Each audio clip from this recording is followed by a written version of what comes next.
Oke, bismillah. Assalamualaikum warahmatullahi wabarakatuh.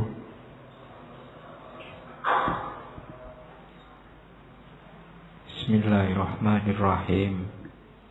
Alhamdulillahi rabbil alamin. Wa bihi nasta'inu ala umurid dunya waddin. Allahumma salli wa sallim wa barik ala habibina wa syafi'ina Sayyidina wa maulana Muhammadin wa ala alihi wa ashabihi wa man tabi'ahum bi ihsanin ila yaumiddin. Bismillah. Mari kita lanjutkan ngaji kita malam hari ini di sesi yang ke-100 sekian. Kita ketemu Soren Kierkegaard dari Denmark. Jadi kita belajar filsafat barat untuk bulan ini. Saya selalu menganalogikan ilmu dan belajar itu kayak makan. Kalau jasmani kita butuh makan yang bergizi, rohani kita juga butuh. Dan kebutuhan itu terpenuhi dengan ilmu. Sebagaimana makan yang butuh diversifikasi menu biar tidak sakit, tidak cuma manis terus, tidak cuma masakan Jawa terus, tidak cuma masakan Padang terus, ya sekali-sekali masakan Barat, sekali-sekali masakan Cina, ya kan? Itu diversifikasi biar sehat, biar tidak bosen. Ilmu juga begitu. Ya meskipun bidang kita mungkin ahlinya ilmu timur, ilmu Indonesia, ya menunya harus sekali-sekali ganti. Meskipun kita warung Padang kan tidak harus tiap hari makan Padang. Ya sekali-sekali beli lotek, sekali-sekali beli gudeg, sekali-sekali makan spaghetti. Jadi itu ilmu analoginya kayak makan, kebutuhan rohani kita. Dan seperti sering saya bilang, karena rohani kita itu kan tidak ada harganya kalau tidak ada ilmunya. Urutannya kan dari awal, jasmani kita ini tidak ada harganya kalau tidak ada ruhnya, karena dia jadi mayat. Cuma rohani kita tidak ada harganya kalau tidak ada ilmunya. Ilmu itu yang bikin rohani berharga, dan ilmu itu tidak ada harganya kalau tidak ada amalnya. Amal tidak ada harganya kalau tidak ada ikhlasnya. Itu level-level yang harus kita tempuh dalam hidup kita untuk membuat hidup ini berharga. Oke, bismillah. Kita mulai. Agak telat sedikit. Suara saya juga lebih berat, lebih enak, lebih keras. Biasanya kecil karena sedang pilek. Oke, bismillah, kita lihat Soren Kierkegaard ini. Saya tidak banyak omong tentang beliau. Bagi yang ingin tahu boleh buka ngaji filsafat sesi eksistensialisme. Dulu beliau pernah kita bahas. Ini filosof eksistensialis pertama dalam sejarah filsafat barat. Saya bahas di awal eksistensialismenya jenis eksistensialis religius. Jadi kelompok eksistensialis itu tidak cuma orang-orang anti agama, ateis kayak Nietzsche dan kawan-kawan, tapi yang religius juga banyak. Seperti minggu lalu Marcel itu kan juga eksistensialis yang teistik, yang mau menerima adanya Tuhan. Soren Kierkegaard juga begitu. Cuma dia dikenal sebagai filosof yang melankolis. Pikiran-pikirannya agak murung, hidupnya juga memang agak sedih. Jadi agak, ya puisi-puisinya banyak yang romantis, gaya hidupnya memang agak sejak kecil. Jadi sebenarnya anaknya orang soleh, cuma bapaknya ini merasa banyak dosanya. Dan bapaknya meramalkan bahwa anak-anaknya nanti meninggalnya masih muda semua. Katanya bapaknya, dosaku besar, antara lain ya seks bebas itu. Dan dia merasa besok dapat karmanya. Di antara karmanya nanti anak-anaknya tidak akan meninggal sampai tua. Punya 7 anak, yang 5 meninggal masih muda, tinggal Ki Kegat sama saudaranya. Kata bapaknya, anakku tidak akan ada yang melebihi umurnya Yesus. Yesus itu kan dieksekusi masih muda, umurnya 33 tahun. Jadi sekitar usia-usia itulah mungkin nanti anak-anakku akan meninggal. Jadi beliau dapat cobaan harus menguburkan anak-anaknya 5 orang. Yang umurnya panjang Ki Kegat sama saudaranya. Cuma Ki Kegat nanti juga sebenarnya nggak terlalu tua. Beliau lahir 1813, nanti meninggalnya tahun 1855. Jadi hanya berapa? 42 tahun usianya. Tapi karya-karyanya luar biasa. Anggap saja orang mulai pinter itu umur 20-an ke atas, berarti ya sekitar 20-an tahun. Cuma ya itu tadi, ini orang yang gelisah, apa saja dipikir sampai dalam, sehingga akhirnya mau kawin gak jadi. Ya, Ki Kegat ini jatuh cinta pada seorang gadis namanya Regina Olsen. Ceweknya juga jatuh cinta sama dia, ngelamar juga sudah diterima.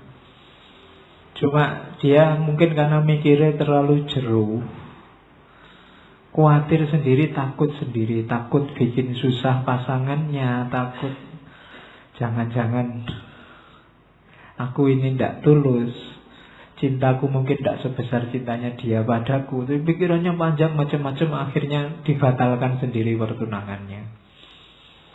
Akhirnya pacarnya dikawin orang lain. Ya, itu pun dia masih merasa masih cinta, jadi sekali-sekali masih minta izin suaminya untuk ketemu. Ya. Dan akhirnya ya matinya muda. Cuma kegelisahannya seorang Ki Kegat itu kegelisahan yang produktif. Jadi kegelisahan yang melahirkan banyak tulisan. Cuma tulisan-tulisannya inspiratif, membuat orang berpikir. Hari ini banyak orang gelisah, ya nulis di Facebook, di WA. Cuma tulisannya jarang yang inspiratif, yang ada emosional, membangkitkan emosi. Kayak lagi Kegat sekarang medianya gampang, tapi tulisan yang produktif, yang menginspirasi orang jadi lebih baik. Dan itu yang dilakukan oleh Ki Kegat. Wajahnya memang agak ganteng, karena ya orang Eropa kan. Apalagi meninggalnya masih muda. Jadi belum ada foto tuanya, adanya foto mudanya, masih cakep. Makanya ngelamar ya langsung diterima, jatuh cinta langsung diterima. Sayangnya mikirnya terlalu dalam. Makanya kalian besok kalau nikah itu tidak usah dipikir jeru-jeru lah. Hadisnya kan begitu, urusan pernikahan pokoknya sudah dilamar ya sudah sama-sama senangnya kerjaan mapan jalan gitu. Tidak usah mikir besok apa bisa aku membahagiakan, besok suwi nggak jadi mesti. Jadi ya biarlah Ki Kegat jadi pelajaran. Ya buktinya terus dia galau sampai tua. Puisi-puisinya merintih-rintih dan seterusnya. Oke, kita mulai gagasan-gagasannya. Sebentar kita tengok pikiran-pikiran dasarnya. dalam cermatannya Ki Gegat, problem besar manusia adalah the crowd, kerumunan. Mirip kayak di Marcel kemarin. Hidup kita itu hidup yang massing of society. Kita hidup dalam dunia, kalau hari ini namanya tren. Kita hidup dengan logika mayoritas orang. Kita tidak memahami diri kita sendiri, kita hanya ikut apa yang terjadi di sekeliling kita. Itulah yang disebut the crowd, kerumunan. Individualitas kita hilang. Jadi hidup kita, manusia modern katanya Ki Gegat, adalah makhluk anonim. Anonim itu tidak punya identitas. Kalian diombang-ambingkan oleh para ahli, para tokoh, yang gagasan-gagasan mereka ini membuat semua orang terpesona terus ikut. Kita jadi tidak otentik. Jadi coba kita kembali dicermati lagi ya. Modus hidup kita selama ini itu mana yang otentik keinginan kita sendiri, mana itu yang pengaruh dari kerumunan masyarakat kita. Mulai merek baju, model HP, warung langganan dan macam-macam. Coba dicermati, itu kerumunan apa otentik? Keinginan kita sendiri. Oke, jadi orang modern tidak bisa jadi dirinya sendiri. Yang ada selalu identitas-identitas kerumunan. Sekarang kamu punya identitas baru, santri ngaji filsafat, itu jenis kerumunan. Mungkin identitas agama, identitas mahasiswa UIN, identitas itu kan identitas-identitas kerumunan. Yang membuat dirimu sendiri tidak otentik. Membuat orang terlalu banyak lapisan, terlalu banyak topeng. Akhirnya dia susah memahami dirinya sendiri. Kalau ada orang tanya, kamu itu tipe manusia yang kayak gimana sih? Mungkin kamu jawabnya kesulitan. Kenapa? Terlalu banyak topeng selama ini. Terlalu banyak institusi, terlalu banyak lembaga. Itu masalah. Kita jadi manusia yang inauthentic. Kita tidak otentik. Ada problem otentisitas. Jadi apa sih inauthentic itu? Yaitu segala yang muncul ketika karakter dan kebutuhan individu diabaikan, diingkari, dikaburkan, diletakkan di bawah institusi-institusi. Kadang-kadang kita mau melakukan itu, tapi institusi tempat kita bernaung menyuruh kita begitu. Terpaksa. Itu menunjukkan bahwa kita tidak otentik. Kalau otentik, ya apa mau kita. Kata hati nurani kita itu otentik. Tapi sebagian besar kita selama ini tidak otentik. Jangan-jangan ngaji malam ini mungkin ya sebagian banyak yang datang hanya karena tren. Gaya lu filsafat ya. Ngerti filsafat itu lumayan. Mungkin bisa begitu. Kita ndak otentik. Padahal kamu kesini tiap malam Kamis tuh ya pusing ndak karu-karuan iki karepe opo ngaji itu. Ndak paham-paham sejak kemarin. Jadi bukan jiwamu, mungkin jiwamu bukan itu. Mungkin di ilmu yang lain, bukan di filsafat, tapi karena trennya sekarang filsafat, ya ikut filsafat. Trennya sekarang idolanya Ustadz A, semuanya ke Ustadz A. Selalu begitu. Problem kerumunan yang membuat kita tidak otentik. Bahkan dalam hal agama, yang dilihat oleh Ki Gegat situasi beragama di Denmark itu adalah fenomena religious formalism and ritualism. Orang beragama yang fokusnya pada formalitas ritualnya. Kita sibuk melihat orang jamaah ke masjid apa enggak, puasaku dihormati orang lain apa enggak, sudah umroh berapa kali, sudah haji berapa kali, zakatnya dibayar cocok sama hitungan apa enggak. Formalitas ini bikin kita sibuk luar biasa, padahal aturannya sudah jelas. Terus agama juga ikut tren, sehingga agama jadi populer. Agama tidak lagi penghayatan, pendalaman kita ketika berdekatan dengan Tuhan, tapi dia jadi populer. Yang lain gimana, gimana. Yang lain begitu, ikut begitu. Jadi populer. Jadi kehilangan kedalamannya. Itu kondisi keberagamaan di Denmark. Kalau di Indonesia kan enggak beda maksudnya. Oke. Jadi kalau ngomong agama, yang terbayang ritual-ritualnya. Ide kita tentang agama itu ya ritus-ritusnya. Jadi agama jadi kayak tren. Kayak situasi hari ini ketika apa-apa ya suara terbanyak, ikut orang banyak. Ustadz yang sedang populer siapa?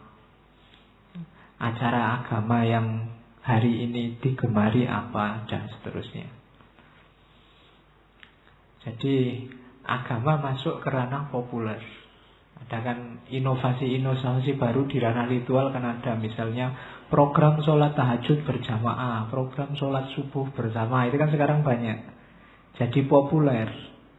Dan orang kemudian parameter menilainya juga itu. Kalau ikut sholat subuh berjamaah berarti sekarang sudah mulai soleh, sudah mulai tobat. Kalau ada artis sudah kemarin tidak pakai jilbab, sekarang pakai jilbab, alhamdulillah sudah mulai. Kita mikirnya formalisme itu. Dan itu kondisi di Denmark zaman itu. Itu menggelisahkan bagi seorang Kierkegaard. Kenapa? Agama jadi tidak autentik, jadi tidak milikku lagi.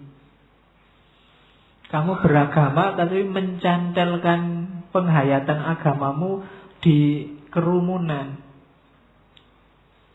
Kamu merasa tenang kalau sudah sama kayak yang lain. Dan ini agama terus kehilangan kedalamannya. Akhirnya orang jamaah itu kehilangan penghayatannya. Mungkin nilai ritualnya lebih tinggi daripada pendalaman keagamaannya. Jadi jamaah mungkin mirip orang upacara bendera. Sama kayak sholatmu, kayak olahraga ketika kehilangan kedalamannya. Hari ini kan populer yoga. Yoga itu kan kayak ritual, awalnya kan dari tradisi agama Hindu, terus dibawa jadi olahraga yang populer. Dan kita kemana-mana kan mempamerkan sholat itu meningkatkan kesehatan, membuat kita selalu begitu. Jangan-jangan kita ngambil yoga, nanti orang agama lain ngambil, ayo kita sholat biar sehat. Jangan-jangan nanti ada yang semacam itu. Jadi popularitas, tren, kehilangan kedalaman. Logika agama juga ternyata logika kerumunan. Bukan lagi logika yang otentik, penghayatan. Jadi agama hilang kedalamannya. Itu jadi kondisi manusia yang terjebak oleh kerumunan, sehingga dia kehilangan otentisitas, bahkan termasuk ke ranah agama. Jangan salah, Kierkegaard itu agak benci sama institusi namanya gereja, tapi dia sangat cinta dengan agama Kristen. Dia sangat religius meskipun dia tidak suka institusi agamanya. Ya sama kayak dia cinta sekali sama tunangannya, tapi kebalikannya disuruh ngawini tidak mau. Dia sebenarnya sakit-sakitan sejak muda, tapi produktivitasnya luar biasa. Itu kan agak paradok. Harusnya orang sakit itu kan istirahat, nyari nyaman, tapi dia tidak. Karya-karyanya luar biasa. Itu paradoknya seorang Kierkegaard. Oke. Oleh karena itu, Kierkegaard menyarankan otentiklah, eksislah. Eksis itu bukan majang fotomu di Instagram terus yang nge-like banyak. Sekarang kan begitu trennya. Jadi eksistensi itu apa? Ketika kamu menemukan akumu yang otentik. Identitasmu bukan lagi identitas kerumunan. Bukan lagi reduksi pada ekonomi, pada afiliasi kelompokmu, pada masyarakat di mana kamu bernaung. Mentang-mentang Jogja, terus Jogja itu kalau ngomong lembut loh. Kamu kok kasar sih? Terus kamu mati-matian belajar ngomong lembut. Jadinya tidak otentik, jadinya kaku. Jadi tidak, jadilah otentik. Identitasmu kan banyak sebenarnya, topengmu kan juga banyak, organisasimu kamu sadar apa enggak juga banyak. Diam-diam kamu kan mengafiliasikan diri dengan organisasi A, kelompok B, aliran C, dan seterusnya. Dan itu topeng-topeng yang sering membuatmu tidak otentik. Kadang-kadang kamu terlanjur mengafiliasikan diri di kelompok A, ada jeleknya di kelompok A, kamu terpaksa harus menganggap jelek itu tetap baik. Kemudian di kelompok B yang bukan afiliasimu, ada baiknya, kamu tetap harus menganggap jelek karena kamu terlanjur di A. Jebakan-jebakan ini membuatmu tidak otentik. Kelompok ini kasar, ini suka ngamuan, tapi kadang-kadang juga baik, suka bakti sosial. Itu kan kalau kamu tidak terjebak di kelompoknya, kamu bisa, oh bagian bakti sosialnya saya suka, tapi bagian kerasnya saya tidak suka. Itu bisa. Tapi karena kamu terjebak di kelompok, di klasifikasi, akhirnya kamu, ya karena saya alirannya A, itu kelompok B, saya tidak. Itu menunjukkan kita tidak otentik, tidak bebas milih sesuai versi diri kita sendiri. Padahal mau kita, saya tidak cocok ketika grupku ngomong kayak gini. Tapi kalau saya lawan, wong saya anggotanya, akhirnya kita tidak otentik. Maka eksislah, jadilah otentik. Kalau memang tidak suka kopi, tidak usah ngambil kopi. Tidak mentang-mentang semua ngambil kopi. Kalau sukanya teh, ya ambillah teh. Kan begitu. Mentang-mentang ada yang bilang, masa cowok kok ngambilnya teh, cowok itu ya kopi misalnya. Terus kamu, wah, ya kan? Lo yang mengatributkan cowok harus kopi itu siapa? Kalau kamu nggak suka kopi, ya jangan kopi. Kalau sukanya teh, ya teh. Masa cowok kok nggak ngerokok? Ngerokok dong. Itu kan kamu nambah-nambah sendiri. Yang suka rokok ya suka, oh yang nggak suka nggak suka aja. Eksislah, jadi dirimu sendiri. Jangan pakai logika kerumunan. Cirinya eksis itu apa? Eksis itu berarti hidup kita tidak mekanis, tidak otomatis, tapi sadar, personal, subjektif. Jadi hidup versiku, bukan versimu atau versi kita. Selalu hidup versiku. Kita hidup itu sekali loh. Masa hidup sekali aja harus tidak jadi diri kita sendiri. Itu yang digelisahkan oleh Kierkegaard. Jadi eksistensi itu thatness, bukan whatness. Kalau whatness itu esensi. Hakikatnya kita itu sesuai dengan aliran apa, tidak ada begitu. Kamu bentuk sendiri. Jangan kejebak oleh konsep-konsep, oleh ide-ide, oleh gagasan-gagasan. Ikuti kata hatimu. Kamu ingin ada di mana, ingin jadi apa, ingin model apa. Yang bikin kamu hari ini ruwet luar biasa itu topeng-topengmu tadi, lapisan-lapisan hidupmu tadi. Oke, jadi hiduplah secara eksis, secara otentik, jadi dirimu sendiri. Jangan terjebak oleh kerumunan, kelompok, lembaga, paguyuban, grup apapun itu, termasuk grup WA, grup Facebook. Jangan terjebak di situ. Ya, kalau ingin keluar grup, keluar aja. Kalau ingin tetap di situ aja. Mau komen, komen aja. Nggak komen, ya nggak usah komen. Santai aja. Kalau ngomong ya apa adanya, nggak usah dibuat-buat. Nggak usah biar kelihatan soleh. Nanti tiap subuh ngirim WA, tahajud, mesti gitu. Nah, ya kan? Otentik aja. Ya kalau memang ingin ngirim, kebetulan kamu tahajud, ya ngirim aja. Tapi jangan mekanis. Mekanis itu selalu begitu. Orang yang mekanis itu menunjukkan hidupnya tidak reflektif. Hidup yang reflektif itu pasti ada perkembangan, tidak statis. Oke, jadi rumusnya eksistensi itu. Ada kalimat bagus tentang eksistensi. Karena orang yang eksis adalah orang yang bahagia.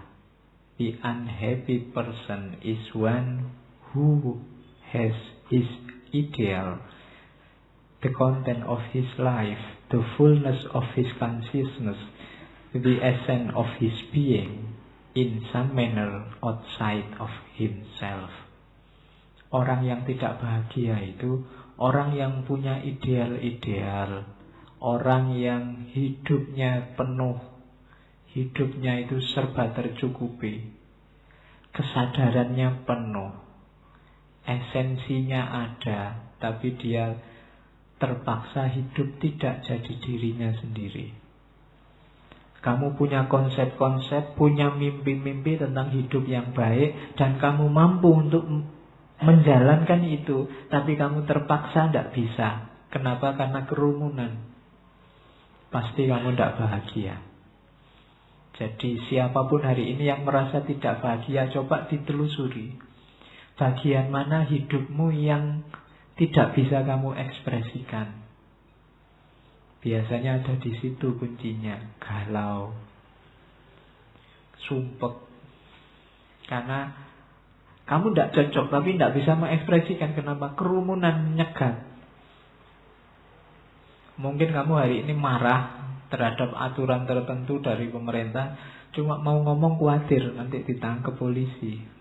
Itu kan terus kamu jadi galau. Padahal kamu bisa marah, kamu juga punya ideal.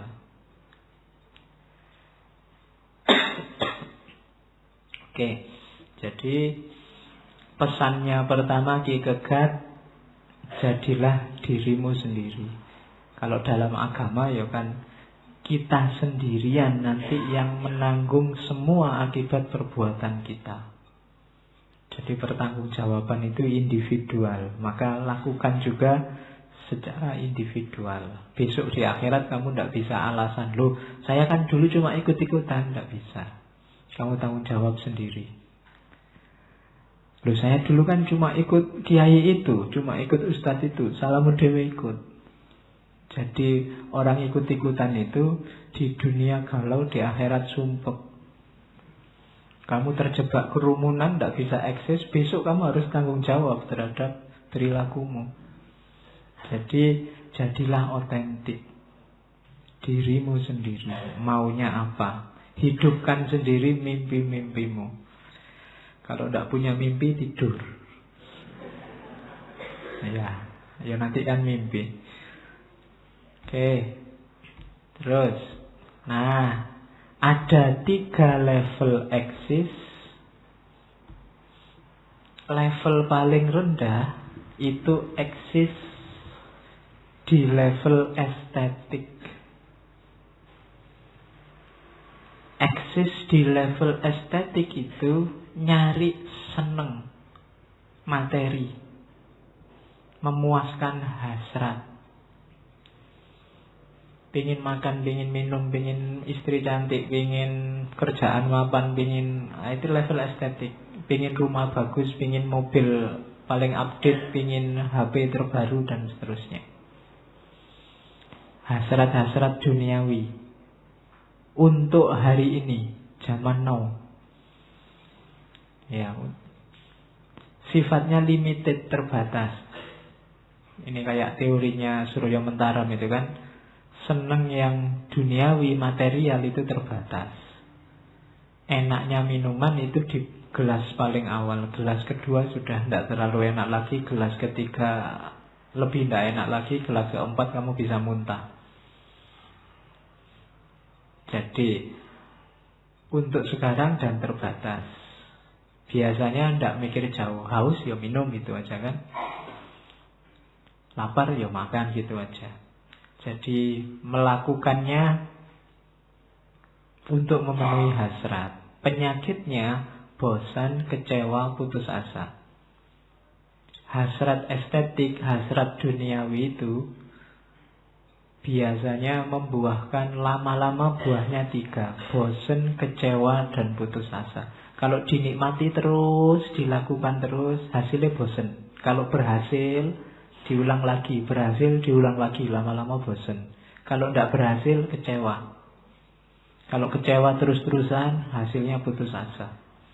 Jadi hasrat yang level estetik ini, kalau tidak bosan, ya kecewa, ya putus asa pada akhirnya.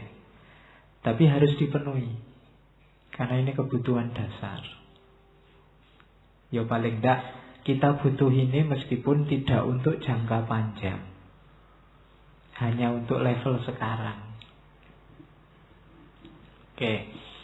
Biasanya kalau orang, contohnya kalau di Kierkegaard dia menyatakan Don Juan, orang yang senang-senang dengan banyak perempuan.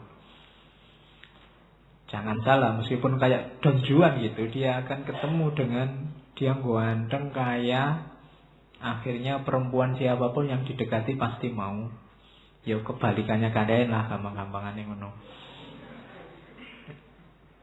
Nah itu kalau Don Juan, dia akan mengalami kebosanan. Kalau kalian, dia mengalaminya kebalikannya, kekecewaan. Dia diterima terus, siapapun mau, lama-lama mesti bosan. Kalau kalian ditolak terus, ya gelo, mesti kecewa. Asal jangan sampai putus asa. Lama-lama orang yang tidak naik kelas, hanya ada di sini, dia akan ingin lebih lagi, ingin naik kelas. Apa iya sih cuma hanya untuk ini hidupku? Pasti begitu. Orang yang kaya itu kadang-kadang aneh-aneh karena ada kebosanan-kebosanan. Banyak loh artis-artis itu yang kayak di Korea itu sudah sukses, ganteng, banyak yang suka, dielu-elukan, malah bunuh diri. Kenapa? Dia tidak mau naik kelas, tidak tahu jalannya. Semua kesenangan estetik sudah dinikmati. Terus ngapain? Tidak tahu. Kayak kalian sudah kaya, sudah ganteng, mau perempuan yang manapun mau, sukses karirnya, itu kan. Terus ngapain lagi? Itu kalau tidak ada jalan untuk menemukan ngapain lagi ini, kalian bisa putus asa loh dalam hidup. Dilanda kebosanan luar biasa, bisa stres. Makanya jangan heran banyak orang yang, lu ini kaya loh kok bisa stres ya. Orang ini mapan, keluarganya luar biasa kayanya, tapi bisa stres. Kenapa? Ada kebosanan-kebosanan. Maka harus naik level. Ada level eksistensi lebih tinggi, level etik. Ada yang lebih membahagiakan. Apa yang lebih membahagiakan? Akhlak. Hidup penuh komitmen dan hidup secara bertanggung jawab. Yang menjalani kehidupan akhlak. Tokohnya contohnya Sokrates. mengorbankan kesenangan hasrat yang estetik tadi demi kebaikan dirinya dan kebaikan orang lain.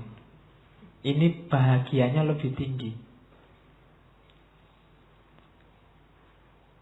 Kalian kaya, hidupmu cukup untuk segalanya, itu seneng. Lebih seneng lagi kalau kalian bisa membuat orang kaya atau membuat orang cukup. Membuat orang kaya itu levelnya akhlak. Kalian nyaman, itu hasrat. Tapi kalian bisa naik kelas dengan membuat nyaman orang lain. Ini hidup di level etis. Kalian gembira, itu level estetik, akhlak. Tapi kalian bisa naik kelas satu step lagi dengan menggembirakan orang lain. Itu level etik. Jadi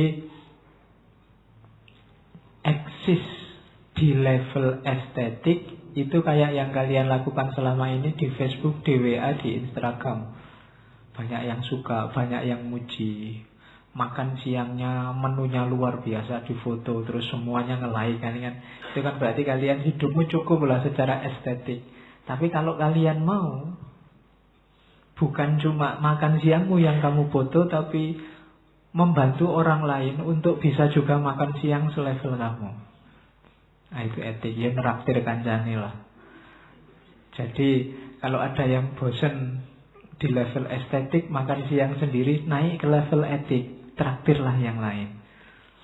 Nah, itu levelnya etik, membantu orang lain, menggembirakan orang lain, membahagiakan orang lain.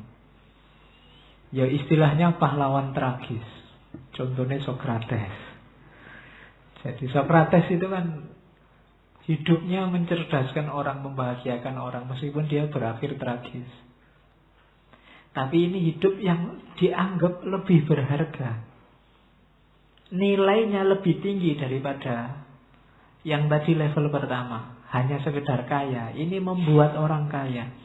Hanya sekedar senang, ini membuat orang senang. Itu bagi Kierkegaard level hidup yang lebih tinggi. Cuma jangan salah, di level etik juga ada kelemahannya.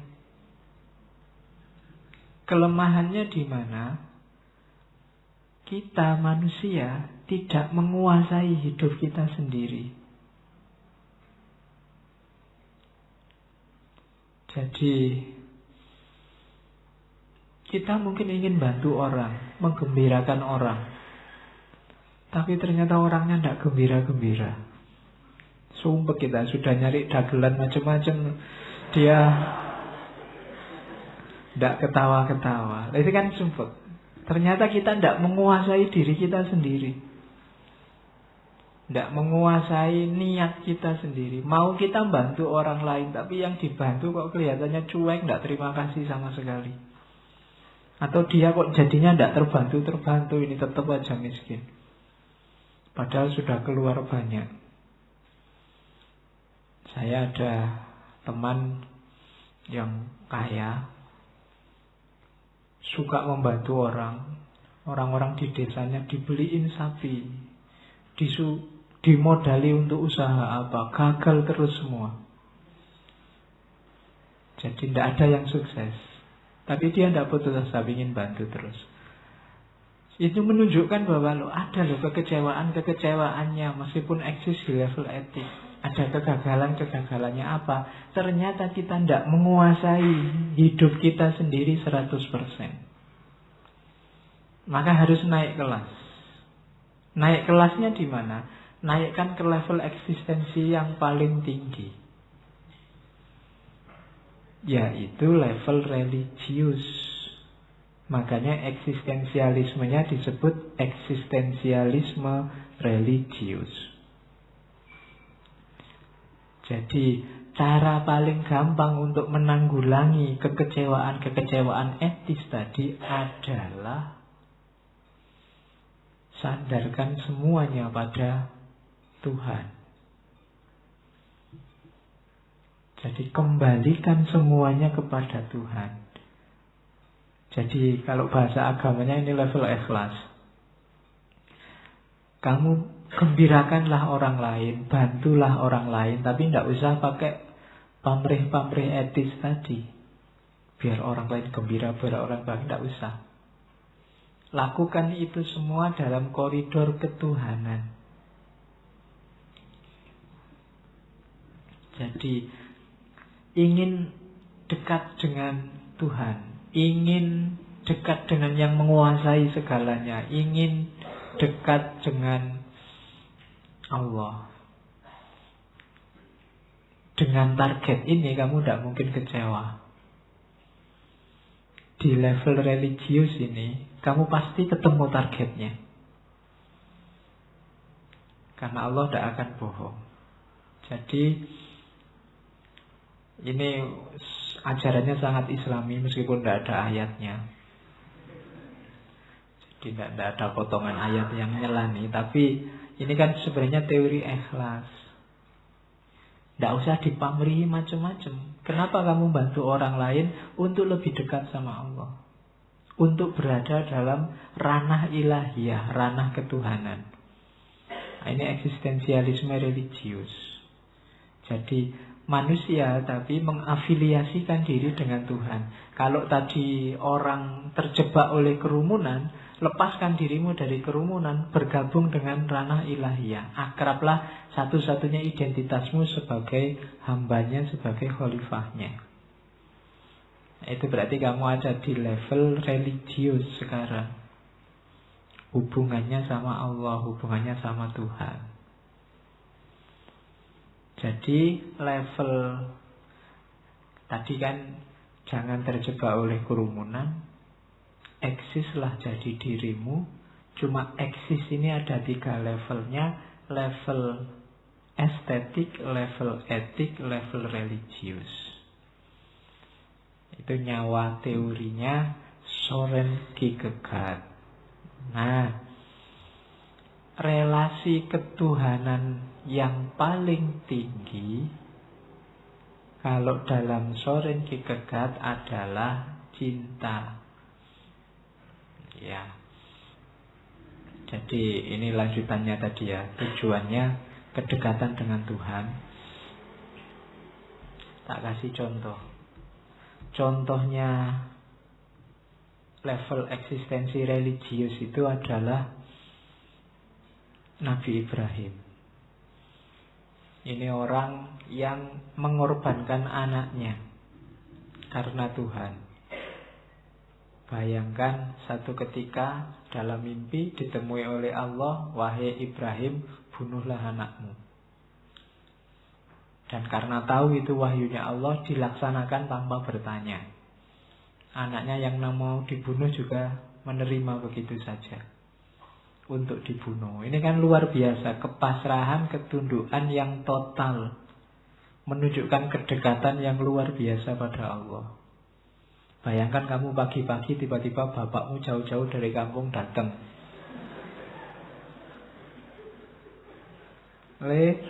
Bapak entuk wangsit. Iya, harus nyembelih awakmu itu kamu. Ndak bapak-bapakan gitu mesti kamu bisa begitu. Tapi Nabi Ibrahim tidak. Cirinya apa level eksistensi religius itu? Infinite resignation. Kepasrahan yang total. Jadi semuanya diserahkan pada Allah. Apa yang menurut Allah membuat Allah ridho itu yang dijalankan. Menyerah secara total kepada Tuhan. Ciri pertama itu. Ciri kedua, orang semacam ini dia hidupnya selalu ringan dan gembira. Night of faith is delighted. Orang-orang semacam ini tidak ada susahnya. Makanya Al-Quran secara spesifik menyebut ciri walinya Allah itu la khaufun alaihim walahum yahzanun. Dia selalu gembira, selalu nyaman hidupnya. Orang yang total memasrahkan hidupnya dalam kendali Allah, dia delighted. Dia selalu gembira. Jadi kalau ada orang kok tidak gampang galau, tidak gampang sumpah, tidak gampang susah, selalu gembira, kemungkinan dia dekat sama Allah. Yang ketiga, tidak cerewet. Jadi kalau ada perintah agama, dia tidak banyak debat, tidak banyak tanya. Theological suspension of article. Jadi tidak, kalau memang suruhannya agama tidak masalah. Tidak usah ditawar-tawar, Pak kenapa sih puasa itu kok dari subuh sampai maghrib. Tidak efektif, tidak. Untuk pekerjaan tidak produktif itu Pak. Dibalik saja maghrib sampai subuh. Itu kan, itu cerewet namanya. Masih nawar-nawar. Pak kok dipotong zakat Pak, saya itu kan kebutuhannya banyak, ini masih harus nyelengi juga buat masa depan, itu cerewet. Tidak, kalau itu memang perintahnya Allah dan jelas dan pasti, tidak pakai ditawar. Itu cirinya orang yang eksis di level religius. Jadi pasrah total, gembira, hidupnya selalu penuh kebahagiaan, kegembiraan, dan yang ketiga tidak cerewet, tidak suka nawar-nawar. Nah itu cirinya. Jadi masuklah ke level ketiga ini. Kalau bisa belajar sedikit demi sedikit ada di sini. Tidak bisa pasrah 100% total, ya pasrah sedikit demi sedikit dalam banyak hal. Tidak bisa gembira terus menerus, ya gembira pelan-pelan, sedikit demi sedikit hidup kita, step by step. Jangan ditinggal semua kalau tidak bisa diraih semua. Latihan. Mungkin hidup kita sebagian kecil sudah ada di level etik dan sebagian besar masih ada di level estetik. Tapi kalau bisa kita naik sedikit lagi level religius. Nah, rumusan universalnya ini, meskipun nanti oleh Ki Kegat diterapkannya agak miss. Kalau kita memberikan sesuatu untuk Tuhan, jangan salah, Tuhan akan mengembalikan pada kita plus bonusnya.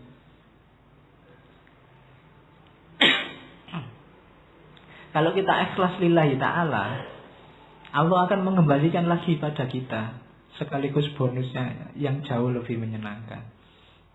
Ini rumusannya katanya Ki Kegat. Meskipun ketika dia hubungannya sama Regina Olsen tadi, wah saya takut kalau aku menikah nanti dia sengsara. Sudahlah aku berkorban. Demi Tuhan aku berkorban, biar dia bisa lebih bahagia dengan orang lain, bukan dengan aku. Maunya dia kalau korban terus dapatnya dikembalikan lagi tunangannya, terus dapat lebih baik lagi. Ternyata ya tidak jadi. Itu kasusnya Ki Kegat, tapi itu hasil kesimpulannya Ki Kegat. Kalau kita menolong Allah, Allah pasti menolong kita. Kalau kita berkorban demi Allah, apalagi Allah untuk kita, pasti jauh lebih dari itu. Itu rumusannya. Maka jangan ragu-ragu untuk kayak Ibrahim tadi. Mungkin di sisi bahwa Ki Kegat tidak jadi menikah dengan Regina Olsen, itu Allah tidak mengembalikan. Tapi nama besarnya Ki Kegat itu bagi saya reward yang luar biasa dari Allah, dari Tuhan. Dia sampai hari ini dikenal menginspirasi banyak orang. Ilmunya masih dikaji sampai berapa abad. Itu menunjukkan bahwa Allah mengembalikan berkali lipat dari itu, kalau ia memang itu pengorbanan demi Tuhan. Jadi tidak usah khawatir, rumus universal ini pasti berlaku. Oke, itu pengantarnya untuk menuju ke relasi paling tinggi, yaitu cinta. Tema besar kita di hari Valentine ini. Ya, ayo, sengaja saya nggak nyinggung-nyinggung Valentine karena bagi saya tidak penting. Kalau tidak penting itu tidak usah disinggung.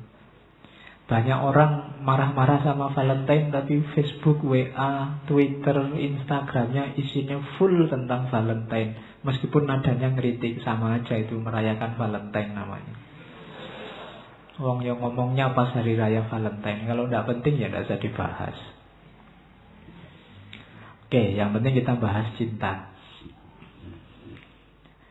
Oke ya, yang Kierkegaard nulis buku judulnya Work of Love, kerja cinta.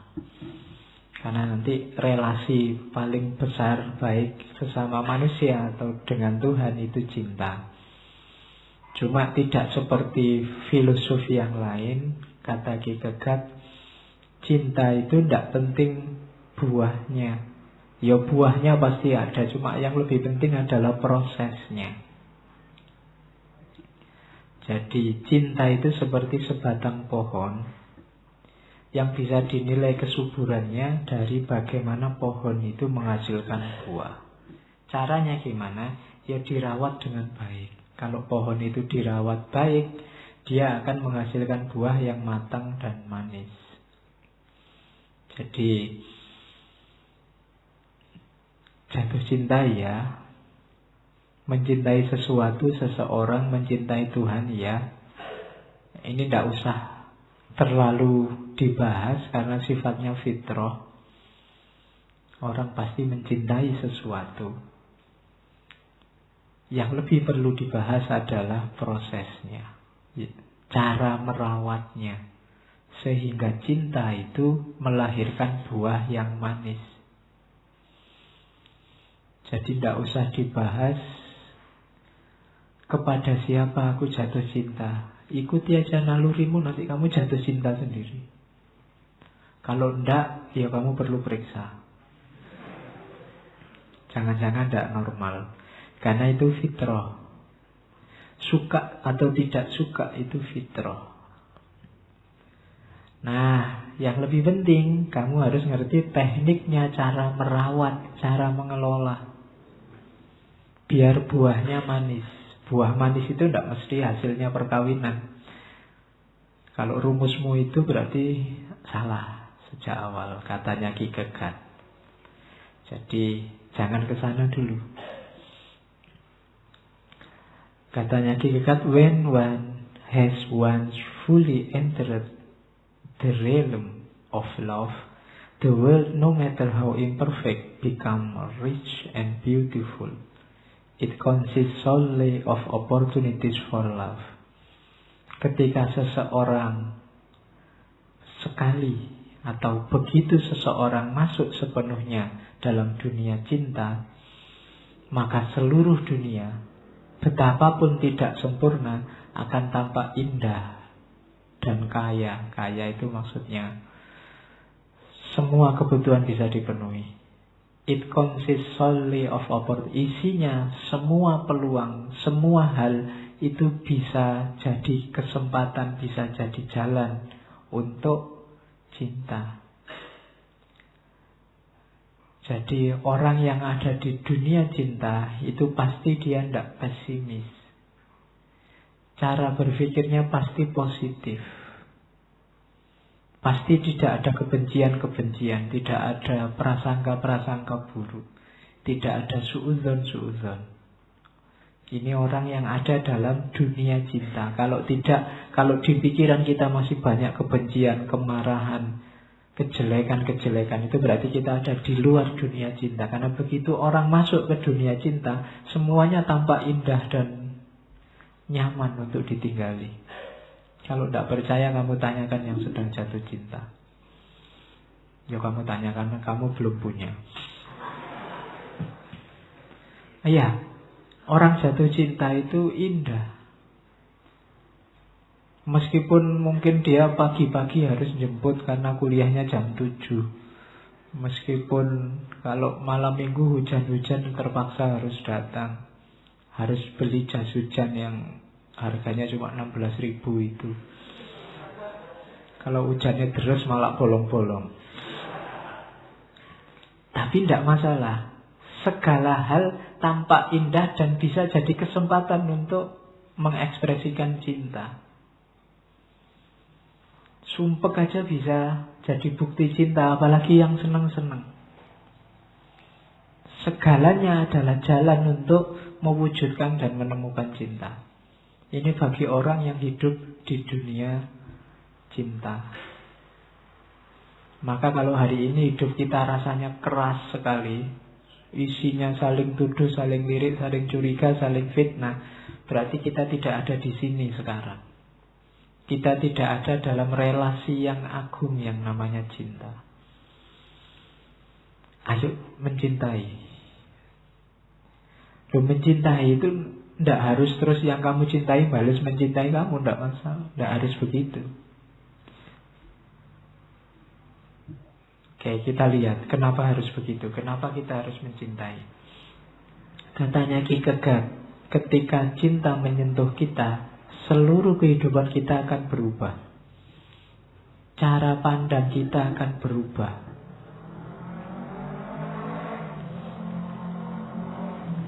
Ada cerita bagus dari India. Ada Resi Agastya yang nanti dalam versi tertentu beliaulah nanti yang ketika hijrah ke Indonesia dikenal sebagai Semar.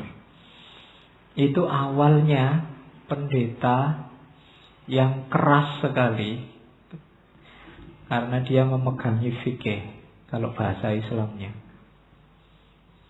Cuma nanti ada beberapa tragedi dalam kehidupannya, termasuk ketika dia jatuh cinta dengan anak sahabatnya sendiri dan kemudian menyesali beberapa perbuatannya. Kemudian dia pergi dari negerinya karena rasa sesalnya itu antara lain. Terus dia katanya ceritanya termasuk datang ke Indonesia. Di sini dikenal sebagai Semar. Nah, itu salah satu contoh bagaimana ketika cinta menyentuh seseorang, hidupnya berubah. Jadi ketika cinta menyenggol kita, orang yang keras itu bisa jadi lembut. Yang selama ini kaku, kalau nulis makalah aja copy paste, sekarang bisa bikin puisi.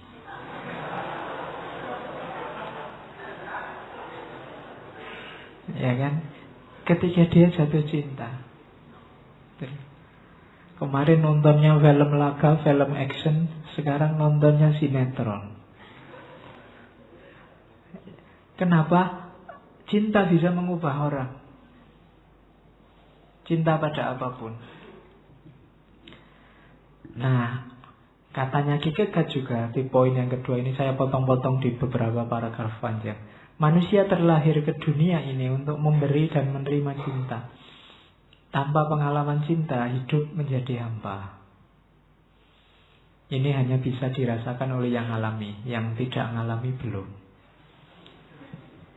Itu menunjukkan bahwa hidupmu hampa tapi kamu tidak terasa.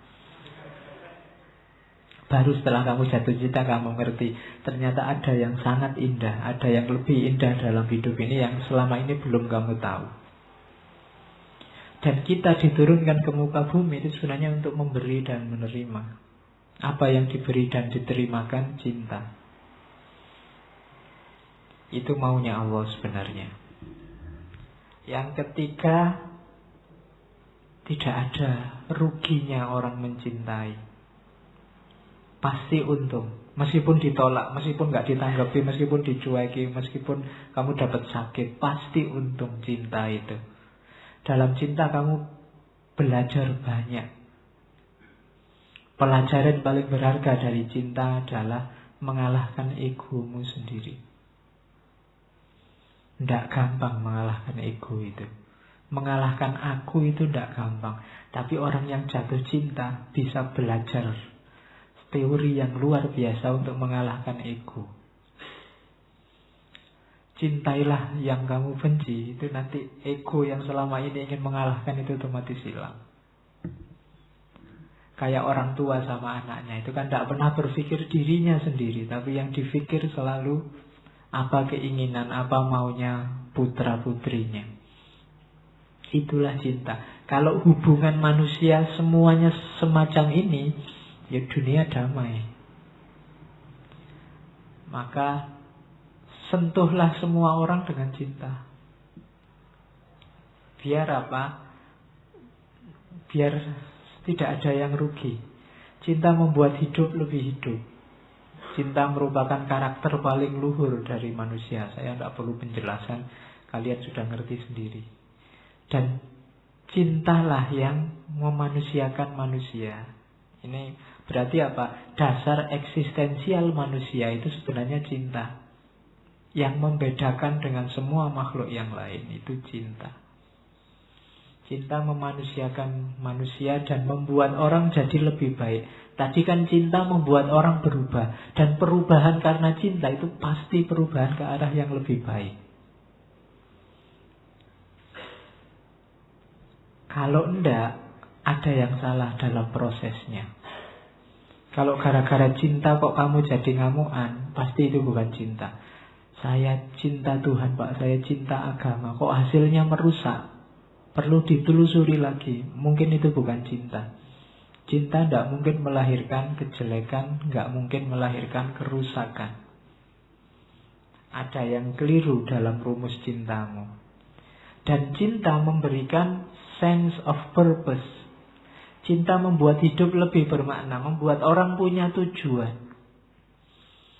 Sekarang orang punya makna hidupnya, ada tujuannya. Kemarin mekanis saja, tapi begitu orang jatuh cinta, ada tujuannya apa yang dicintai. Jadi hidupnya tidak hampa. Kenapa tidak hampa? Sekarang hidupnya punya makna. Maknanya di mana? Yang dicintai. Jadi, nah, terus katanya Ki Kegat, kalau ada yang bilang bahwa dirinya manusia itu mengandung unsur ketuhanan. Kalau dalam Islam, wa nafakha fihi min ruhi, yang dimasukkan unsur ketuhanan dalam diri manusia itu cinta. Cinta yang sejati. Bukan sekedar suka, ingin memiliki atau ingin menguasai, tapi benar-benar cinta. Itulah yang ditiupkan oleh Allah, unsur ilahi yang ada dalam diri kita. Nah, itu katanya Soren Kierkegaard. Jadi ini rumus pertama cinta. Cinta itu sangat manusiawi dan sangat ilahi. Cinta itu kemanusiaan dan sekaligus ketuhanan. Cinta itu karakter manusia yang paling dasar sekaligus karakter ketuhanan dalam diri manusia. Nah, itu rumusnya Soren Kierkegaard. Kalimat-kalimat ini kan kamu bisa ketemu di banyak puisi-puisi cinta. Saking seringnya kamu ketemu sampai tidak ngefek lagi sekarang. Ya kan? Kalau ada orang ngomong cinta adalah segalanya, kamu paling alah prek. Iya, karena sudah terlalu sering kamu dengar di banyak lagu, di banyak syair, di banyak puisi. Hidupkan lagi itu, karena kemuliaanmu tergantung pada bisa tidak kamu menghidupkan cinta dalam hidupmu. Ada teori yang lain dari Kierkegaard, cinta dan penderitaan. Ini filsafatnya saya ambil untuk nulis buku Risalah Patah Hati itu. Yang saya tulis tahun berapa itu. Jadi cinta itu sangat dekat dengan penderitaan. Penderitaan adalah bagian paling penting untuk kita mengenali cinta. Mustahil kita mengalami cinta sejati kalau kita takut terluka. Kalau ada orang tidak mau disakiti, tidak mau susah dalam cinta, itu bukan cinta. Jadi cinta itu memang gandengannya penderitaan. Ya kayak tadi loh, tidak menderita gimana kamu biasanya bangunnya jam 8, sekarang jam 7 harus sudah jemput kuliah. Itu kan penderitaan. Pengorbanan luar biasa itu. Belum lagi korban kuota. Kalau WA-an, kalau nelpon tidak ada habis-habisnya. Balas-balasan WA tidak berhenti-berhenti. Yang satu ngirim sudah ya, iya sudah. Oke ya, oke. Terus neng, terus. Tidak ada habisnya. Iya. Miss you too, miss you juga, miss you too. Bolak-balik tidak benteng. Iya. Jadi kalau ngomong sampai berjam-jam, sampai HP-nya sampai harus ke dekat colokan, jadi dekat colokan gitu, tidak selesai-selesai. Loh itu bukan pengorbanan, itu penderitaan loh, luar biasa. Kalau yang tidak mau susah, tidak, bukan cinta. Cinta gandengannya penderitaan. True love harus dialami dengan penuh rasa pahit, sakit. Ya sakit yang sejati apa? Karena kamu harus membunuh egomu. Jatah makan tinggal sedikit, harus neraktir. Lah itu kan korban. Tapi kamu kan senang korbannya. Hakikatnya kan pahit itu. Tapi karena kamu tahu, nah ya kan pahit itu neraktir itu. Duit tinggal segini-gininya harus neraktir. Tapi kalau itu cinta sejati, sakitku tidak masalah. Kenapa? Karena aku sudah bisa mengalahkan egoku sendiri. Justru kesusahan demi kesusahan itu membuat cinta semakin erat, semakin rekat. Dan cinta jadi agung karena pengorbanan-pengorbanan ini. Coba dilihat kisah cinta besar itu kan, hasilnya rata-rata ya tragis. Laila Majnun, Romeo Juliet, itu kan tragis. Coba hasilnya happy ending, itu kamu sudah lupa ceritanya. Kayak film India, film Mano itu kan tidak terlalu monumental. Dia monumental ketika kelihatan besar, kelihatan mewah, ketika ada pengorbanan besar. Jadi cinta dekat dengan penderitaan. Ya kayak katanya Patkai itu loh, di Sun Gokong itu kan, begitulah cinta, deritanya tiada akhir. Tapi Patkai itu ngerti begitu kan, tetap dia bolak-balik jatuh cinta lagi. Karena memang cinta itu membahagiakan meskipun berat. Ya yang ngalami mesti ngerti nanti bagaimana beratnya energi dari yang namanya cinta. Jadi cinta dekat dengan penderitaan. Oke, kita lanjutkan di work of love. Hati-hati. Kalau tadi kan ilustrasinya cinta romantik. Nah, cinta romantik tidak terlalu disukai Kierkegaard. Sebenarnya cinta yang sejati itu cinta sesama. Diawali dari dia ngeritik zaman pencerahan. Jadi kritiknya di awal tadi. Ada problem cinta hari ini, yaitu egoisme manusia. Manusia modern itu sangat egois. Apa-apa ukurannya dirinya sendiri. Bahkan tadi cinta yang luhur dengan segala pengorbanannya dirumuskan sendiri oleh manusia modern berdasarkan akalnya, sehingga cinta kelihatan remeh. Jadinya roman-roman yang agak picisan itu.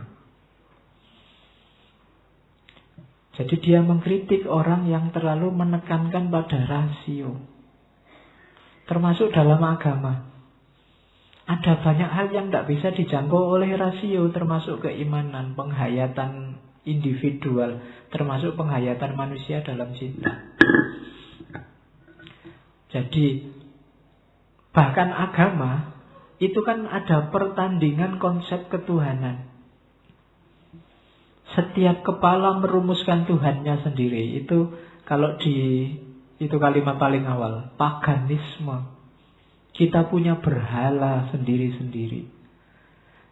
Selama ini kamu mengkritik tauhid, sebenarnya yang kamu berhalakan adalah konsep Tuhan yang ada di kepalamu masing-masing. Salahnya bukan apa, salah Pak saya mengkonsep Tuhan, enggak. Kesalahannya apa? Kamu bertuhan dengan dasar rasio. Itu tidak nyambung bagi Kierkegaard. Agama itu penghayatan individual. Dasarnya pengalaman keagamaan. Jangan dilandaskan pada rasio. Kalau dilandaskan pada rasio, yang kamu sembah konsep Tuhan versimu. Berhala Tuhan yang ada di kepalamu. Ya selama ini banyak orang tanya, Pak, bukankah yang kita sembah Tuhan versi kita masing-masing? Iya, kalau kamu pakai rasio. Jangan pakai rasio. Agama itu penghayatan individual. Pakailah rasa, alami langsung kedekatan dengan Tuhan, bukan difikirkan. Nah, itu kritiknya Ki Kegat pada zaman pencerahan. Jadi manusia itu egois, mengandalkan rasionya, padahal rasio itu lemah. Cinta pun dirumuskan dengan tolok ukur dirinya. Diam-diam setiap orang ingin jadi Tuhan. Diam-diam dia ingin konsepnya benar semua. Diam-diam dia ingin semua orang patuh padanya, pada kebenaran yang dia yakini. Itu kan semua orang ingin jadi Tuhan. Dulu zaman pencerahan, gak tahu kalau zaman sekarang. Masih ada ndak orang yang menuhankan dirinya, memaksa orang harus setuju kebenarannya. Itu berarti menganggap dirinya Tuhan. Nah, ini dia mengkritik zaman pencerahan begitu. Padahal manusia itu karakternya apa? Tidak cukup diri. Manusia itu lemah. Karakternya kurang. Dia tidak bisa jadi sandaran. Manusia itu serba tidak kuasa. Manusia itu serba terbatas, serba kurang. Maka dia tidak bisa dijadikan sandaran kebenaran. Disitulah pentingnya Tuhan. Oke.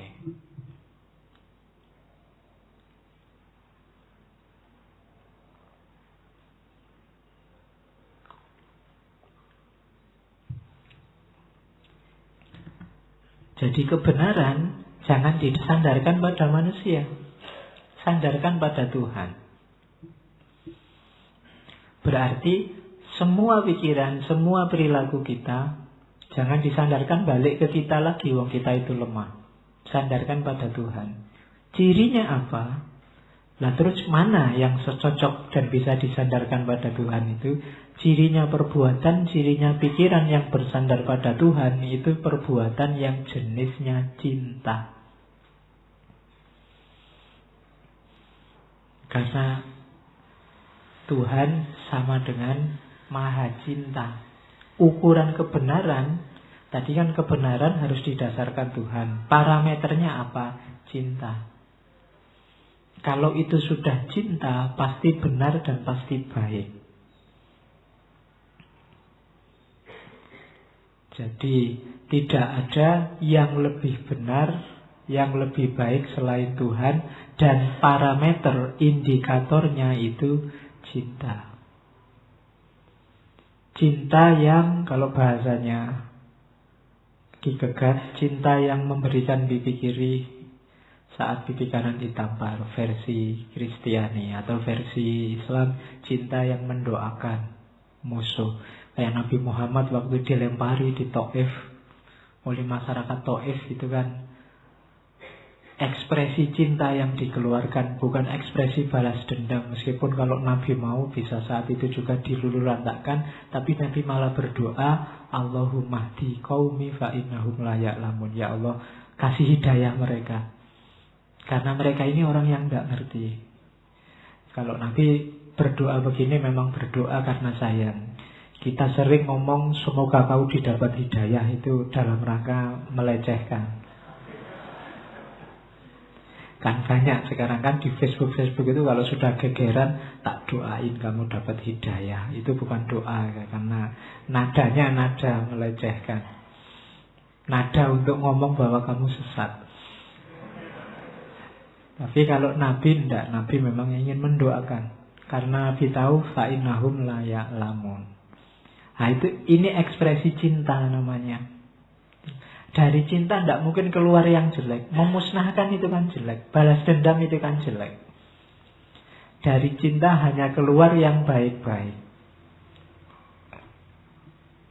Oke.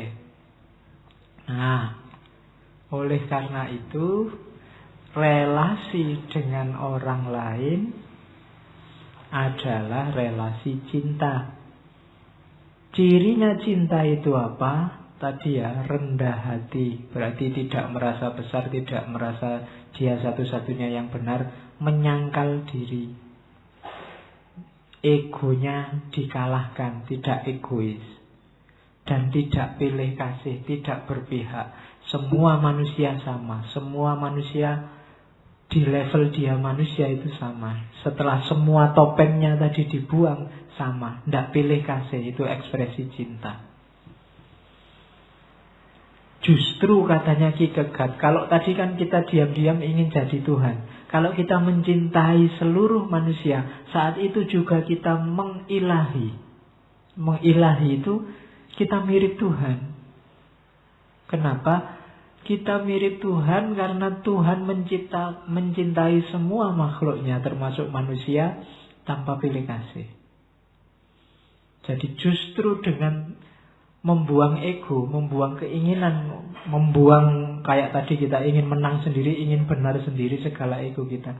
Karena diam-diam kita ingin jadi Tuhan, kita ganti dengan cinta. Justru ketika kita melakukan cinta, kita otomatis kayak Tuhan sudah. Kayak Tuhan dalam hal apa? Dalam hal mencintai. Jadi tidak usah dicari lagi. Tidak usah pakai ego untuk kayak Tuhan. Tapi untuk seperti Tuhan, kita menggunakan jalan cinta. Cintailah sesama. Sebagai sama-sama manusia. Tanpa pilih kasih, tanpa berpihak. Tanpa berpihak itu berarti bukan kelompoknya saja, bukan golongannya saja yang dicintai. Tapi semuanya. Kenapa? Karena semuanya manusia. Al-Quran itu selain ngomong ya ayyuhalladzina amanu, di banyak ayat kan juga ngomong ya ayyuhannas. Jadi wahai seluruh manusia, berarti Allah juga ngakui seluruh manusia, tidak cuma yang beriman saja. Nah, itu kalimatnya. Never cease loving a person and never give up hope for him. For even the prodigal son who had fallen most low could still be saved. The bitterest enemy and also he who was your friend could again be your friend. Love that has grown cold can kindle. Jangan pernah berhenti mencintai seseorang. Dan jangan pernah menyerah berharap pada seseorang. Jadi jangan putus asa untuk mencintai. Cintailah terus. Bahkan anak yang paling nakal, anak yang paling menyusahkan, yang jatuh ke level paling bawah, masih bisa diselamatkan. Orang paling jahat, cintailah dia karena masih ada harapan. Jangan putus harapan. Musuh yang paling pahit, musuh yang paling menyusahkan, dan juga temanmu yang mungkin menyakitimu, tetaplah dia dicintai. Karena cinta itu, cinta yang sudah dingin itu bisa panas lagi, bisa hidup lagi. Terus hidupkan cinta sesama. Jadikan ini prinsip. Karena hidup yang berpegangan pada prinsip ini adalah hidup yang bahagia dan membahagiakan orang. Meskipun dalam prakteknya kelihatan tadi ada penderitaan. Jadi never kiss leaving a person. Jangan berhenti mencintai. Tidak harus orang lain tahu bahwa kamu mencintainya. Tidak harus kamu deklarasi saya cintai kalian semua. Tidak harus begitu. Cukup kamu cintai saja. Dan lakukan segala yang menunjukkan bahwa kamu memang cinta sama mereka. Apa sih baiknya cinta sesama itu? Cinta sesama itu punya 3 kebaikan. Keteguhan atau konsistensi, otonomi, dan signifikasi. Keteguhan itu, konsistensi itu satu-satunya kebaikan yang tidak situasional itu cinta. Sabar kadang-kadang situasional. Di titik tertentu ekspresikan ketidaksabaran untuk memberi pelajaran. kemudian banyak. Jujur mungkin di level tertentu, dalam situasi tertentu, ada kalanya kita dikit-dikit harus bohong, situasional. Tapi kebaikan yang tidak ada kecualinya itu cinta. Di level apapun ekspresikanlah cinta. Kebaikannya apa? Konsistensi, keteguhan. Kalau bahasa agamanya istiqomah. Dengan kita mencintai, kita belajar istiqomah. Tidak mencela-mencela. Yang kedua, cinta adalah simbol dari kebebasan. Cinta itu tidak bisa. Kalau tadi jujur itu bisa dimanipulasi, tapi cinta tidak bisa. Kamu tidak bisa membohongi dirimu sendiri. Itu cinta beneran apa cinta palsu. Jadi orang mencintai atau tidak mencintai itu bebas. Simbol dari kebebasan. Itu satu-satunya yang pilihan. Orang tidak bisa dipaksa mencintai. Dipaksa kawin bisa, dipaksa mencintai tidak bisa. Jadi dipaksa menikah bisa. Kalau kamu nggak menikah, awas misalnya. Itu bisa. Siti Nurbaya itu kan buktinya bisa menikah. Tapi dipaksa mencintai tidak bisa. Maka cinta simbol otonomi. Dalam cinta ada kebebasan. Cinta itu memberi dan menerima secara bebas. Kamu jatuh cinta luar biasa dan ditolak secara luar biasa juga. Itu kan bebas. Tidak ada yang bisa menyela, tidak ada yang bisa membantah. Otonomi. Yang ketiga, signifikasi. Cinta itu membuat kita merasa berharga yang pertama. Kemudian membuat kita dekat sama Allah. Kemudian ketika kita merasa berharga dan dekat sama Allah, membuat kita bersyukur. Kenapa kita bersyukur? Jadi orang yang berharga. Di mana letak harga kita? Karena kita dekat sama Allah. Jadi signifikasinya di situ. Maka hiduplah dalam cinta, karena dalam cinta ada keteguhan, ada otonomi, ada signifikasi. Cinta membuat kita jadi manusia yang penuh, berkarakter ketuhanan, manusia yang bebas, dan manusia yang berharga. Di luar ini, relasinya perlu dipertanyakan. Karena relasi yang paling agung itu relasi cinta. Love is the expression of the one who loves, not of those one who is loved. Jadi cinta itu ekspresi dari orang yang mencintai, bukan yang dicintai. Maksudnya sibuklah mencintai. Tidak usah berpikir apakah kamu dicintai balik apa enggak. Those who think they can love only the people they prefer do not love at all. Yang masih pilih-pilih cintanya, ada yang dicintai, ada yang dibenci, sebenarnya belum mencinta. Love discover truth about individual that others cannot see. Nanti cinta akan mengungkap siapa dirimu sebenarnya. Kebenaran-kebenaran tentang dirimu yang selama ini tidak kelihatan. Itu kalimatnya Soren Kierkegaard. Oke. Ini di Work of Love disebut 10 pokok otentisitas diri dalam cinta. Inilah nanti rumusnya cinta eksistensial, cinta yang eksis.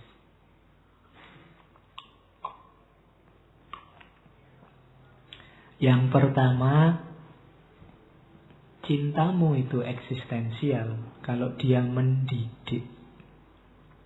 Berarti apa? Cinta yang membuat hidup kita, diri kita jadi lebih baik dari sebelumnya. Jadi ya, kalau di antara penjelasannya, mendidik untuk membatasi diri, mendidik untuk tidak melampiaskan ego. Pokoknya cinta yang bagus itu cinta yang membuatmu semakin baik. Kalau gara-gara jatuh cinta kamu jadi males, saya Pak sejak punya pacar ngaji males, tahajud males, ada yang gak beres. Cinta tidak mendidikmu jadi lebih baik. Ada yang keliru pasti dalam cintamu. Jadi cinta itu karakter pertamanya mendidik. Yang kedua, cinta itu percaya, namun tidak pernah diperdaya. Tidak ada orang tertipu dalam cinta. Orang yang tertipu itu biasanya cintanya belum cinta yang sejati, masih ada pamrihnya. Ketika dia pamrih sesuatu dan gak dapat, dia merasa tertipu. Jadi cinta itu percaya, tidak bisa ditipu. Pacarmu selingkuh, enggak, itu enggak menipu cinta. Cintamu kan tetap ada. Kenapa kamu marah? Karena selama ini kamu cintamu berpamrih. Pamrihnya apa? Untuk menikahi dia, untuk memegang dia selamanya. Makanya ketika selingkuh kamu kecewa. Itu jadi cinta itu percaya, namun tidak dapat diperdaya. Minum dulu.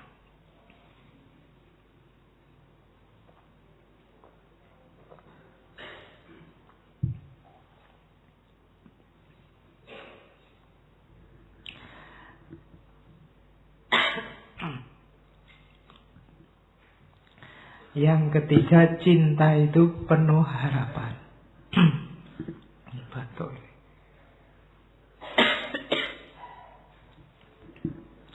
Ayo lomba batuk.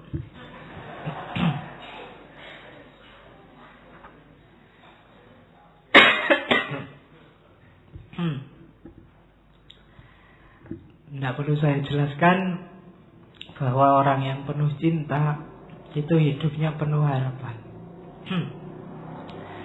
Orang yang hidupnya penuh cinta tidak akan putus asa, meskipun yang dicintai tidak seperti yang dia harapkan, tapi dia tetap penuh harapan. Kenapa? Karena yang dia cita-citakan hanya cinta saja sudah cukup. Kayak puisinya Khalil Gibran, karena cinta telah cukup untuk cinta. Tidak butuh yang lain. Sudah mencintai itu sudah bersyukur luar biasa. Apalagi cintanya sejati. Penderitaan itu temannya cinta.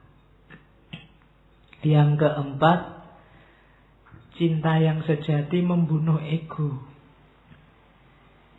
mencari bukan kepentingannya sendiri.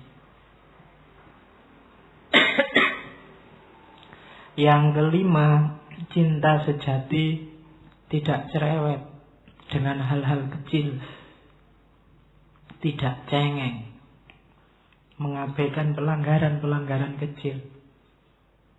Kan banyak cinta yang cengeng. Cinta yang cengeng itu cinta yang syaratnya banyak. Ada hambatan sedikit, cintanya berkurang, cintanya mundur, menyerah, dan seterusnya. Itu cinta yang cengeng. Cinta yang sejati tidak cengeng. Cinta yang sejati abadi, menetap,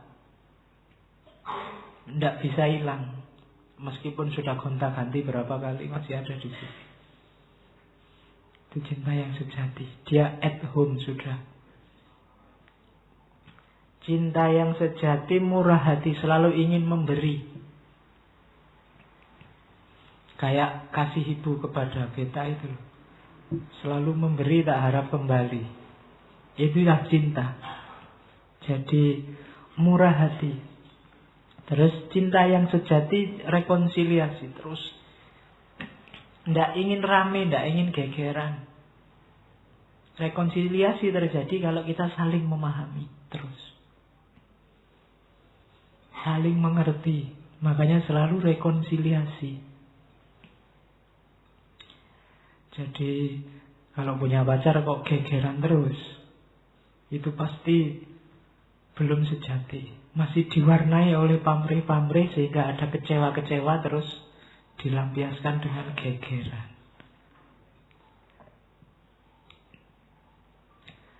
Kemudian cinta yang sejati seperti mengenang orang mati. Apa mengenang orang mati itu? Tidak mikir keuntungan, tidak berpihak, bebas dan setia. Kenangan kita pada orang mati, pada kakek, nenek moyang kita itu kan selalu yang baik-baik, yang indah-indah. Dan kita tidak mikir balasan apa-apa, orangnya sudah mati. Jadi bikinlah puisi yang romantis, kenanglah aku seperti mengenang orang mati. Jadi dikenang terus tanpa pamrih apa-apa. Itu yang ke-9. Yang terakhir ke-10, cinta sejati memicu lahirnya cinta yang lain. Kalau kamu hidup penuh cinta, akan nular ke yang lain. Yang lain juga akan terpicu. Hidup ini kan saling mempengaruhi energinya.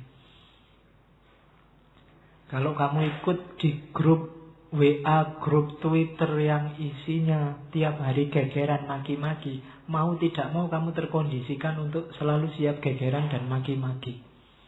Tapi kalau satu grup sama yang isinya indah-indah penuh cinta, ya kamu akan ke sana. Maka cinta yang sejati itu antara akan kelihatan dengan nulari ke yang lain. Bikin orang lain iri, ingin kayak gitu juga. Itu namanya cinta yang sejati memicu tindakan cinta yang lain. Tidak usah kamu tagih-tagih orang membalas cintamu. Kalau cintamu sejati biasanya melahirkan cinta yang sama. Nah itu 10 pokok otentisitas diri dalam cinta. Ini 10 commandment-nya cinta. Versi Soren Kierkegaard. Ini kritiknya Kierkegaard pada cinta romantik. Cinta romantik itu pasti bersyarat. Ya bahasa lainnya kritiknya Kierkegaard pada pacaran.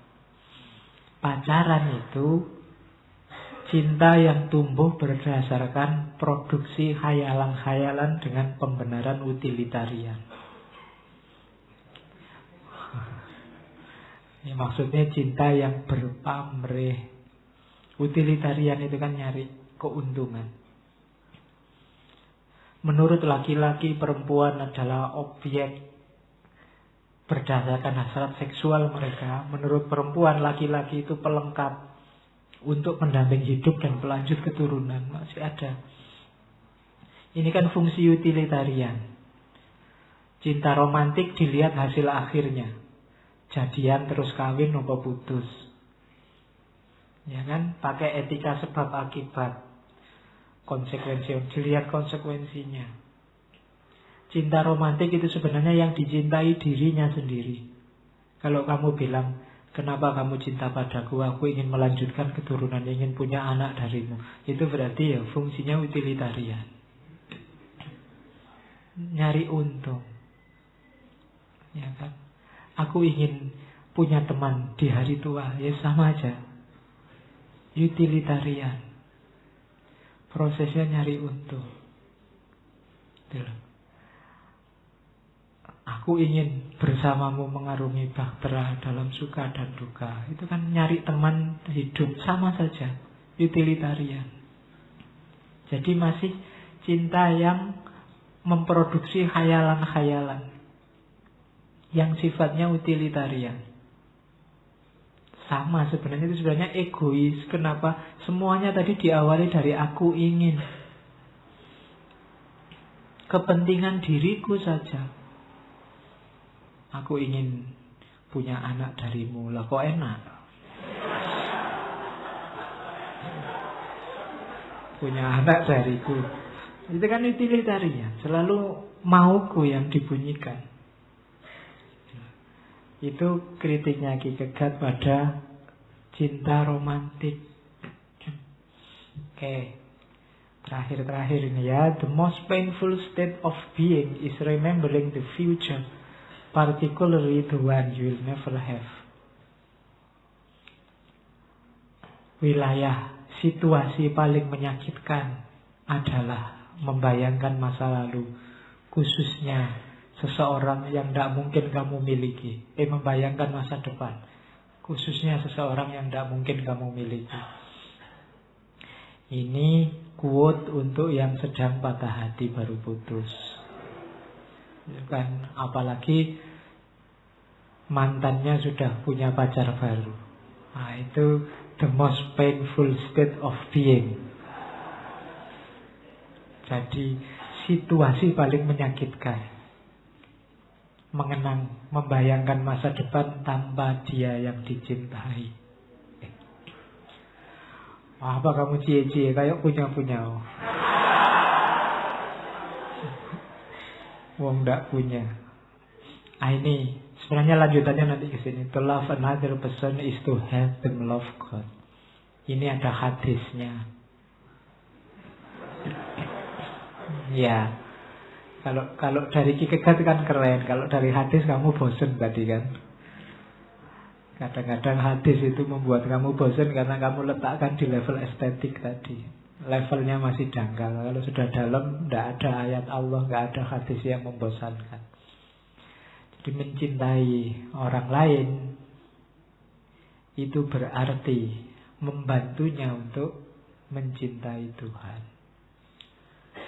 Kenapa? Cinta itu karakter ketuhanan yang luar biasa. Kalau bahasa hadisnya kan, cintailah orang lain karena Allah, mencintaimu karena Allah. Itu bahasa hadisnya itu, cuma ini bahasa filsafat eksistensialnya kan. To love another person is to help them love God. Jadi kalau aku mencintaimu bukan berarti aku menomorduakan Allah, tapi aku mencintaimu dan akhirnya kita berdua jadinya mencintai Allah. Jadi itu rumusnya itu. Oke, terakhir. Ini eksistensial. Kapan-kapan kita perdalam lagi eksistensialismenya Kierkegaard. Life can only be understood backward, but it must be lived forward. Hidup itu dipahami ke belakang. Kita ambil pelajaran-pelajaran, tapi dijalani ke depan. Jadi hidup itu dua dimensi. Kita refleksi ke belakang dan melakukan aksi untuk masa depan. Life can only be understood backward, but it must be lived forward. Ini untuk mahasiswa tafsir. Imagine a lover who has received a letter from his beloved. I assume that God's word is just as precious to you as this letter to the lover. As this letter is to the lover. Bayangkan seorang pecinta yang menerima surat cinta dari kekasihnya. Menurutku, kalam Tuhan, kalimat-kalimat Tuhan, wahyu Tuhan itu sama berharganya seperti surat cinta dari kekasih. Jadi perlakukan Al-Quran itu seperti surat cinta. Surat cinta itu kan kamu sayang-sayang, kalau tidur kamu taruh di bawah bantal. Bolak-balik kamu baca lagi, kamu baca lagi, kamu cermati, kamu ciumi. Kan begitu. Kalau ada yang macam-macam kamu marah. Meskipun grammarnya kacau, meskipun tulisannya jelek, meskipun kadang-kadang tidak jelas maksudnya apa, kalimatnya juga tidak karu-karuan, ada ih, deh, ya. Kan biasanya gitu surat cinta itu. Tidak apa-apa, tapi kan kamu sayang. Kadang-kadang kamu nggak paham, tapi kamu sayang. Katanya Kierkegaard, kitab suci itu surat cinta dari Tuhan padamu. Perlakukan dia kayak surat cinta. Jadi jangan dimarahi kalau ada orang mencium-cium, menyayang-nyayang, sangat menghargai, mensakralkan. Silakan aja, itu surat cinta. Wong dari pacar aja kamu muliakan segitunya, apalagi dari Tuhan. Kalau zaman saya kecil, Quran itu ditaruh di lantai ini nggak boleh, harus di pangku, harus di dekat. Tempatnya Quran harus lebih tinggi dan seterusnya. Itu ekspresi sayang, ini surat cinta dari Tuhan loh. Kayak Cuma yang ngomong ini Kierkegaard. Ya kan? Tapi tidak apa-apa, bagus untuk mahasiswa tafsir. Yang kita butuhkan hari ini, katanya Kierkegaard. Ini sudah di luar cinta, tapi katanya Kierkegaard, apa yang dibutuhkan zaman ini bukanlah seorang jenius. Orang jenius sudah cukup banyak hari ini. Dunia tambah ruwet gara-gara orang pintar. Melainkan seorang martir yang untuk mengajar manusia agar menjadi taat hingga mati, ia sendiri akan taat hingga mati. Kita butuh guru-guru yang ikhlas mengajar tanpa pamrih untuk peningkatan kemanusiaan. Demi apa? Apa yang kita butuhkan zaman ini adalah kebangkitan. Kebangkitan manusia. Manusia yang jadi manusia dengan hakikat dirinya yang berkarakter ketuhanan, dengan aktivitasnya yang bercirikan cinta. Untuk menuju ke sini kita butuh guru-guru yang rela jadi martir. Dan tidak gampang, tidak banyak guru-guru yang rela jadi martir, mengorbankan dirinya sampai batuk segala. Oke, enggak. Ya belum nyampe ke sana, ya martir itu bukan itu. Oke, kalau tadi Patkai, ini Kierkegaard. Love is all, it gives all, it takes all. Cinta itu segalanya. Ia memberikan segalanya, ia juga mengambil segalanya.